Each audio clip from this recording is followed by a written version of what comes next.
this is Lashmi here. நம்ம இந்த வீடியோவில் என்ன பார்க்க போகிறோம்னா 10th semester book 5th chapter example 5.24 sum question என்ன கொடுத்துருக்காங்கன்னு பாருங்கள். Two buildings of different heights are located at opposite side of each other. ரெண்டு பில்டிங் இருக்குது. அந்த ரெண்டு பில்டிங் பார்த்திங்கன்னா நமக்கு ஆப்போசிட் சைடில் இருக்குங்க. If a heavy rod is attached joining the terrace, அந்த டெரஸ் அப்படின்னா மேலே அந்த மொட்டை மாடி சொல்லுவோம் இல்லைங்களா, அதில் வந்து பார்த்திங்கன்னா ராடு வந்து ரெண்டு மொட்டை மாடியோடைய அந்த இதையும் டாரஸ் வச்சு அந்த ராடு கம்பி டெரஸில் வந்து ராடு கம்பி வச்சு ஜாயின் பண்ணுறாங்க. From 6,10 to 4,12 find the equation of the rod joining the buildings. அந்த ரெண்டு பில்டிங்கும் ஜாயின் பண்ணக்கூடிய அந்த ராடு இருக்கு இல்லைங்களா, அதனுடைய ஈக்குவேஷன் என்னென்னு கேட்டிருக்காங்க. இது நம்ம கொஞ்சம் கொஷின் கன்ஃபியூஸ் பண்ணுற மாதிரி கொடுத்துருக்காங்க. அது பட் எதுவும் கிடையாது. நமக்கு அந்த 2 பாயிண்ட்ஸ் கூடிய ஈக்குவேஷன் மட்டும் ஃபைண்ட் பண்ணால் போதும். அதுக்கு நமக்கு பார்த்திங்கன்னா இங்கே எக்ஸாம்பிள் எப்படி கொடுத்துருக்காங்கன்னு பார்த்தீங்கன்னா, இப்போ ஃபார் எக்ஸாம்பிள் இப்போ நம்ம கிராஃபில் மார்க் பண்ணும்போது இப்படி இருக்கும். இப்போ நமக்கு பார்த்திங்கன்னா ஒரு 2 பில்டிங்ஸ் போது ஒரு பில்டிங் வந்து இப்படியும் இன்னொரு பில்டிங் இப்படி இருக்கும். இந்த ரெண்டு பில்டிங்கோட டெரஸ் வந்து பார்த்திங்கன்னா ஜாயின் பண்ணுறதுக்கு ஒரு லாடு வைக்கிறாங்க. இப்போ இது வந்து 6,10 அப்படின்னு பார்த்தோம் அப்படின்னா இது வந்து 14,12. இன்னொரு பாயிண்ட் வந்து பார்த்திங்கன்னா 14,12 அப்படிங்கிறது. ஸோ இந்த ரெண்டு பாயிண்ட்ஸையும் ஜாயின் பண்ணக்கூடிய இந்த ராடு வைக்கிறாங்க இல்லைங்களா, இதனோட ஈக்குவேஷன் என்னென்னு சொல்லி கேட்டிருக்காங்க. அது எதுவுமே கிடையாது, நமக்கு 2 பாயிண்ட்ஸ் ஃபார்ம் தான். ஸோ 2 பாயிண்ட்ஸ் ஃபார்ம் இப்போ தான் லாஸ்ட் சம்க்கு நம்ம படிச்சிருப்போம். ஸோ அதிலேருந்து நம்ம ஈஸியாக லேர்ன் பண்ணிக்கலாம். சம்ஸ் ஒர்க் அவுட் பண்ணலாம் பாருங்கள். சொல்யூஷன்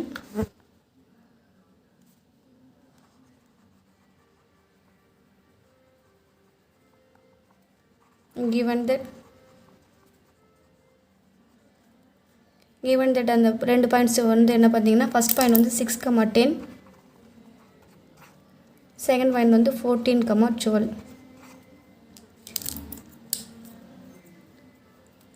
நமக்கு ஃபார்முலா எழுதிக்க போகிறோம் அடுத்த ஸ்டெப்பில். ஈக்குவேஷன் ஆஃப்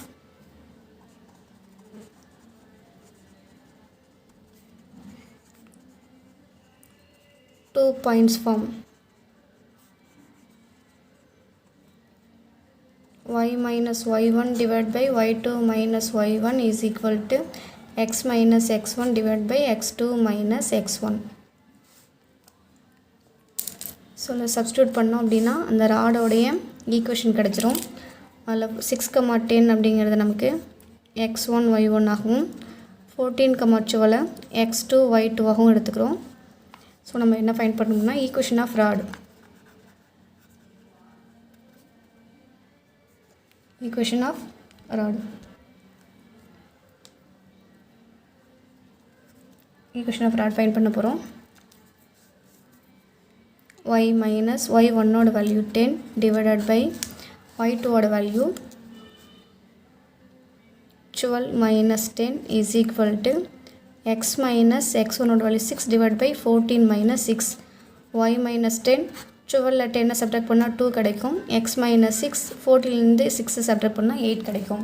ஸோ 8 இந்த பக்கம் வச்சுன்னா 8 எலமெண்ட் ப்ளே பண்ணிக்கலாம். 8 into y 8y minus 8 10 are 80. அதேமாதிரி 2 எலமெண்ட் ப்ளே பண்ணால் 2 into x 2x minus 2 6 are 12.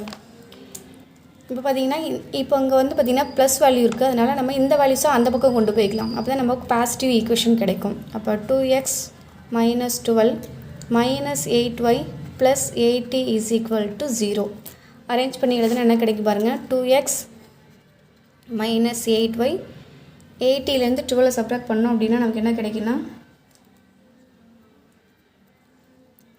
80லேருந்து 12 subtract பண்ணிக்கோங்க. 8 7 68 கிடைக்கும். Plus 68 is equal to 0. இது எல்லா வேல்யூஸுமே நமக்கு 2 டேபிளில் சிம்பிளிஃபை பண்ணுற மாதிரி வரதுனால both side divided by 2.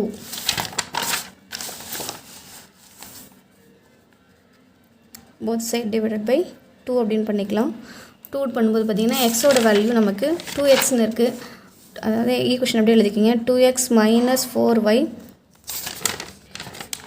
minus 8y plus 68 minus 8y plus 68 is equal to 0 இருக்குது. இப்போ by 2 பண்ணிக்கலாம். 2 டிவைட் பண்ணால் x, 8ல் பார்த்தீங்கன்னா 4y, 64ல் பார்த்தீங்கன்னா 34 இஸ் ஈக்குவல் டு 0வில் எந்த நம்பர் டிவைட் பண்ணால் நமக்கு கிடைக்கக்கூடிய ஆன்சர் 0. இப்போ எக்ஸ் மைனஸ் 4y ப்ளஸ் 34 அப்படின்னு நமக்கு கிடச்சிருக்கு. இதுதான் நமக்கு தேவையான ஈக்குவேஷன். லாஸ்ட்டாக நம்ம ஆன்சர் முடிச்சுக்கலாம். therefore equation of the rod is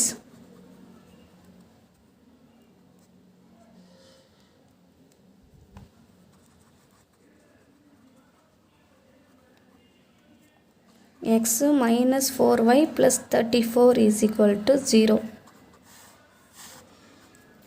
இந்த இடத்துல மட்டும் உங்களுக்கு கொஞ்சம் கன்ஃபியூஸ் பண்ணும். என்னென்னு கேட்டிங்கன்னா லாஸ்ட் சம் வரைக்கும் நம்ம பார்த்திங்கன்னா ஆர்கிச்சஸ் சைடு இருக்குது எல்கிச்சஸ் கொண்டு வந்திருக்கோம். இப்போ எல்கிச்சஸ் சைடு இருக்குது ஆர்கிச்சஸ் கூட சைடு கொண்டு போயிருக்கோம். அது ஒன்றும் இல்லைங்க, எக்ஸோட வேல்யூ நெகட்டிவாக இருக்கும்போது இந்த சைடு வரும்போது நமக்கு பாசிட்டிவ் ஆன்சர் கிடச்சிரும். எப்போயுமே எக்ஸோட வேல்யூ பாசிட்டிவில் தான் எடுக்கணும். ஃபஸ்ட்டு நம்பரோட வேல்யூ பாசிட்டிவில் தான் இருக்கணும், நெகட்டிவ் சைனில் இருக்கக்கூடாது. அதுக்காக தான் இங்கே கொடுத்துருக்கிறது ஏற்கனவே பாசிட்டிவில் இருக்கிறதுனால நம்ம இந்த ஆன்சரை அந்த பக்கம் கொண்டு போயிருக்கோம். அவ்வளோதான். Thank you students.